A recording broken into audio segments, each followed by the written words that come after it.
জলঙ্গিতে রকির হাওয়া একদম শেষ, অন্যদিকে হাওয়ায় ভাসছে বিধায়ক। তাহলে আপনারাই বুঝুন। এজন্যই বলে জলঙ্গি সংবাদের শিরোনামে থাকবে না, তাই কখনো হয়।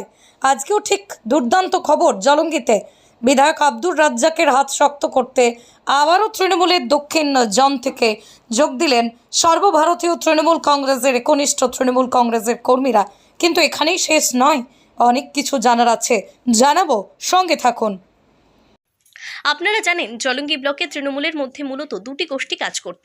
জলঙ্গির দক্ষিণ জোনের এক সময়ের পাওয়ারফুল ম্যান অর্থাৎ রাকিবুল ইসলাম রকি, আর সেই রকি সমর্থন করত সম্পূর্ণভাবে অভিষেক ব্যানার্জিকে। আর অন্যদিকে মমতা বন্দ্যোপাধ্যায় এবং অভিষেক ব্যানার্জিকে সমর্থন করে আসছে জলঙ্গির বিধায়ক আব্দুর রাজ্জাক। আর এখানেই খেলা শুরু হয়েছিল সেই সময়। তবে এখন বলা যেতে পারে খেলা শেষ লগ্নের দিকে। জানা যায় বিগত পঞ্চায়েত ভোটে রকির কাছের কয়েকজন ব্যক্তিকে টিকিট দিয়ে বিভিন্ন মার্কায় অর্থাৎ নির্দলের রকির নির্দেশে ভোট করিয়ে প্রচুর ভোটে জয় করানো হয়েছিল। সরকারপাড়া গ্রামের বুথের মেম্বার পিন্টু মণ্ডল ও রুনা লাইলা এবং জিয়ারুল মণ্ডল, যারা বিগত পঞ্চায়েত ভোটে চুয়াপাড়া পঞ্চায়েতের অন্তর্গত সরকারপাড়া গ্রামে নির্দল প্রার্থী হিসেবে বিপুল ভোটে জয়যুক্ত হয়েছিল।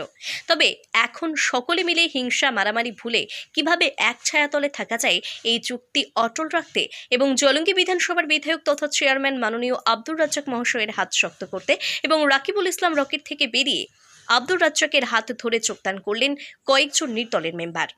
আর এই যোগদানকে কেন্দ্র করে জলঙ্গি ব্লকে তৃণমূলের মধ্যে হৈ হৈ কাণ্ড। তবে সকলের মনে একটাই প্রশ্ন, এক সময় জলঙ্গির পাওয়ারফুল ম্যান অর্থাৎ রাকিবুল ইসলাম রকি, যার পকেটে ছিল তিনটে পদ, যেমন গ্রাম পঞ্চায়েতের প্রধান, জলঙ্গি দক্ষিণ জোনের ব্লক সভাপতি এবং বহরমপুর সাংগঠনিক জেলা যুব সভাপতি, আজ সব হারিয়ে পঞ্চায়েত সমিতির সদস্য হয়ে আছেন তিনি। সে কি সব কিছু ভুলে হাতে তৃণমূলের প্লাগ নিয়ে বিধায়কের পাশে দাঁড়াবে? জলঙ্গি থেকে মধু মণ্ডলের রিপোর্ট, m.story বাংলা। শুধু খবর নয়, সবার কথা সবার কাছে। আমি মেম্বার ছিলাম চৌপাড়া গ্রাম পঞ্চায়েতে। আমি সরকারপাড়া গ্রামের গতবার মেম্বার ছিলাম। তৃণমূল কংগ্রেসের প্রতীক হিসাবে আমি মেম্বার ছিলাম।